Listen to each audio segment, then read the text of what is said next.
ನಮಸ್ಕಾರ.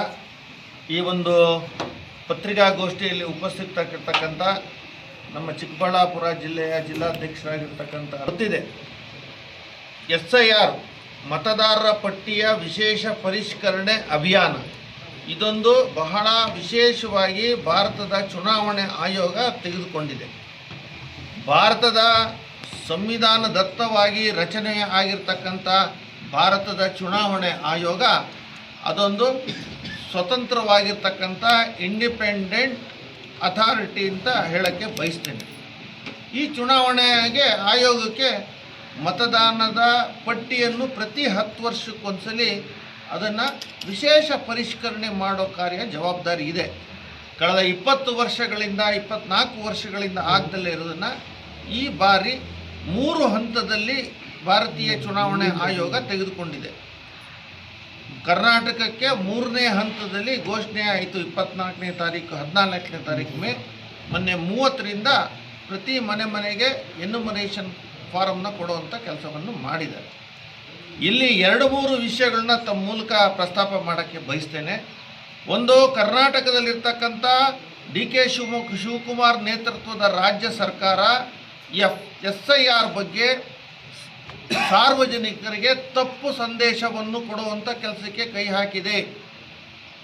ಒಂದ್ಸಲಿ ಶಿವಕುಮಾರ್ ಅವರು ನೀವು ಮತದಾನದ ಹಕ್ಕು ಪಡ್ಕೊಳ್ಳಿಲ್ಲ ಅಂದರೆ ನಿಮ್ಮದು ಗ್ಯಾರಂಟಿ ಇರಲ್ಲ ಅಂತ ಹೆದರಿಸೋದ್ರ ಮೂಲಕ ಅವರಿಗೆ ಈ ಒಂದು SIR ಪ್ರಕ್ರಿಯೆಯಲ್ಲಿ ಭಾಗವಹಿಸುವಂಥ ಸೂಚನೆಯೂ ಕೊಡ್ತಾರೆ.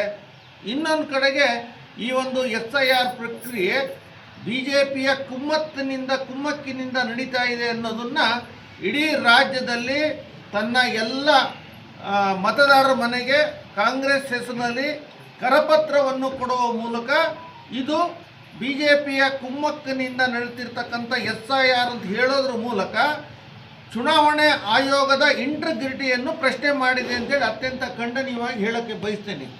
ಚುನಾವಣೆ ಆಯೋಗ ವಿಶೇಷ ಮತದಾರ ಪರಿಷ್ಕರಣೆ ಮಾಡೋದು ಅವರಿಗಿರ್ತಕ್ಕಂಥ ಸಂವಿಧಾನಬದ್ಧವಾಗಿರ್ತಕ್ಕಂಥ ಪೀಪಲ್ ರೆಪ್ರೆಸೆಂಟೇಟಿವ್ ಆ್ಯಕ್ಟ್ನಲ್ಲಿ ಕೊಟ್ಟಿರ್ತಕ್ಕಂಥ ಒಂದು ಅವ್ರಿಗೊಂದಿರ್ತಕ್ಕಂಥ ಪವರ್, ಅದನ್ನು ಉಪಯೋಗಿಸಿ ಅದು ಈ ಒಂದು SIRನ ನಡೆಸ್ತಾ ಇದೆ ಹೊರತು ಯಾವ BJPಯ ಕುಮ್ಮಕ್ಕಿನಿಂದ ಮಾಡೋವಂಥದ್ದಲ್ಲ. ಇಡೀ ರಾಜ್ಯದ ಎಲ್ಲ ಮನೆಗೂ ಕೋಟ್ಯಾಂತರ ಕರಪತ್ರವನ್ನು ಮಾಡಿಸಿ ಅಲ್ಲಿಯೇ ಶಾಸಕರ ಕರಪತ್ರ ಜೊತೆಗೆ ಈ ಕರಪತ್ರವನ್ನು ಕೊಡೋದ್ರ ಮೂಲಕ ಒಂದೇ ಕಲ್ಲಲ್ಲಿ 2 ಹಕ್ಕಿ ಹೊಡೆಯೋದು ಅಂದ್ರೆ ಹಾಗೆ, ಒಂದು ಕಡೆಗೆ BJPಯವರ ಕುಮ್ಮಕ್ಕಿನಿಂದ ಆಗಿದೆ ಅಂತ ಹೇಳೋದು, ಇನ್ನೊಂದು ಕಡೆಗೆ ಈಗ ನಾವು ಬಂದಿರತಕ್ಕಂಥದ್ದು ಒಂದು ಮಧ್ಯದ ಒಂದು ಪರಿಶೀಲನೆ ಅಂತ ಅಂದ್ಬಿಟ್ಟು, ಅಂದರೆ ನಮ್ಮೆಲ್ಲ BLA 2 ಅವೆಲ್ಲ ಆಗಿದೆ ಅಂತ. ಈಗೇನಾಗಿದೆ ಅಂದರೆ ಎಲ್ಲ ಕಡೆಗೂ ಫಾರಮ್ನ ಕೊಟ್ಟು ಹೋಗಿದ್ದಾರೆ ಅಷ್ಟೇ.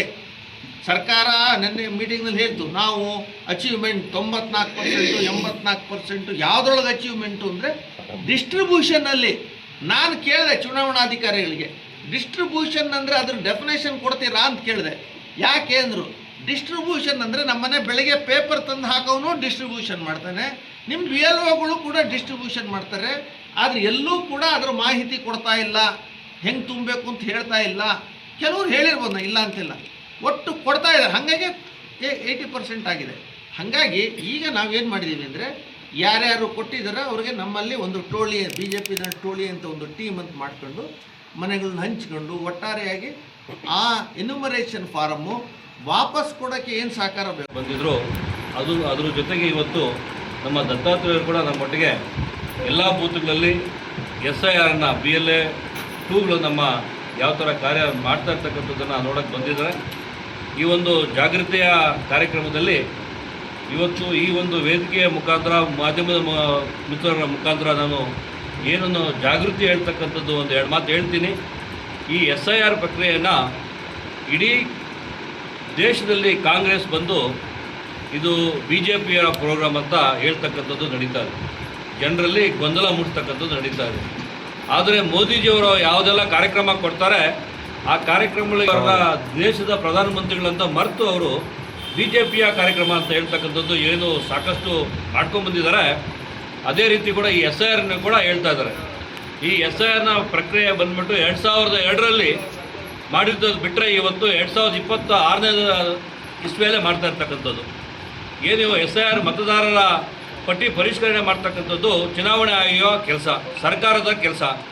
ಇದನ್ನು ಕಾಂಗ್ರೆಸ್ ಇರ್ಬೋದು, JDS ಇರ್ಬೋದು, BJP ಇರ್ಬೋದು, ಪಕ್ಷಾತೀತವಾಗಿ ಎಲ್ಲ ಪಕ್ಷಗಳು ಸೇರಿ ಎಲ್ಲರೂ ಕೂಡ ಸಹಕರಿಸಬೇಕಾಗಿರ್ತಕ್ಕಂಥದ್ದು. ಯಾಕಂತ ಹೇಳಿದ್ರೆ ಬೆಂಗಳೂರಲ್ಲಿ 45%, 46%, 40%, 50% ಮತ ನಡೀತದೆ. ಯಾಕಂತ ಹೇಳಿದ್ರೆ ಸಾಕಷ್ಟು ಬಾಡಿಗೆ ಮನೆಯಲ್ಲಿರ್ತಕ್ಕಂಥದ್ದು ಚೇಂಜ್ ಆಗೋದು, ಸಾಕಷ್ಟು ಮನೆಗಳಲ್ಲಿ ಸಾಕಷ್ಟು ಏನು ಬೇರೆ ಊರಿಗೆ ಹೋಗ್ತಕ್ಕಂಥದ್ದು, ಏನು ನಡೀತಾ ಇದೆ ಹೊಸಬರನ್ನ ಸೇರ್ತಕ್ಕಂಥದ್ದು ಕೆಲಸಗಳು ಆಗ್ತಾ ಇಲ್ಲ. ಅದೇ ರೀತಿ ನಮ್ಮ ಜಿಲ್ಲೆಗಳಲ್ಲಿ ಕೂಡ ಆಗ್ತಾ ಇದೆ.